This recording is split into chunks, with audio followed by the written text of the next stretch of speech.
A summary of Alice in Wonderland in under 5 minutes.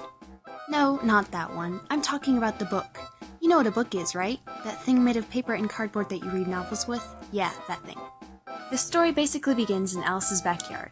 She's sitting under a willow tree. Why it had to be a willow, I don't know. Why couldn't it be an oak? But back to the point. Alice spots a white rabbit running away and chases after it. But in actuality, she fell asleep. Stupid little. But anyways, she chases him into a hole in the ground, and being the stupid, ignorant little girl she is, doesn't even realize she's falling until the wind is rushing past her. But is she alarmed? No. She just notes it as a fact and moves along in life. Actually, that's good life advice.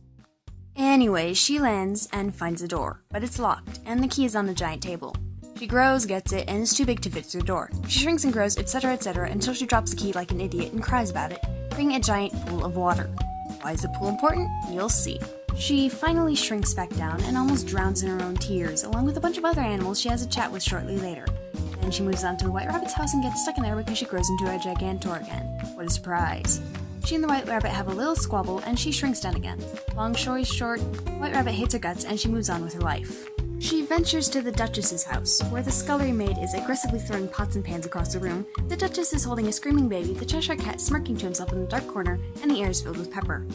Alice and the Duchess have a brief, irritating chat about nothing, then the Duchess shoves the baby into her arms, and Alice goes outside.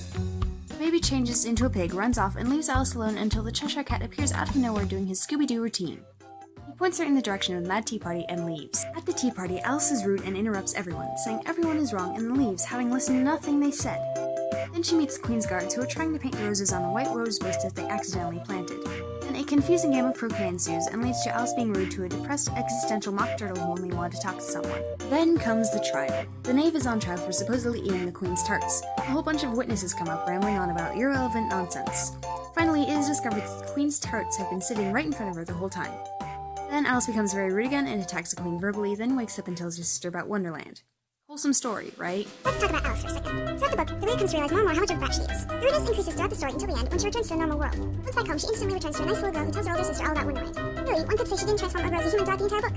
In fact, she didn't even accept what anyone told her and just continued to be herself. Seriously, what kind of kid doesn't absorb the information others tell them, especially if it's told them by strange characters in a strange fantasy world? Honestly, this child is the highest character to relate to. She sits under a tree out in the grassy plain daydreaming, and follows a white rabbit down a hole. She doesn't even realize she's fallen down a hole until she notices the wind around her. Throughout the story, the other side characters offer advice and tell stories that for a normal person should teach lessons and change the views of the world.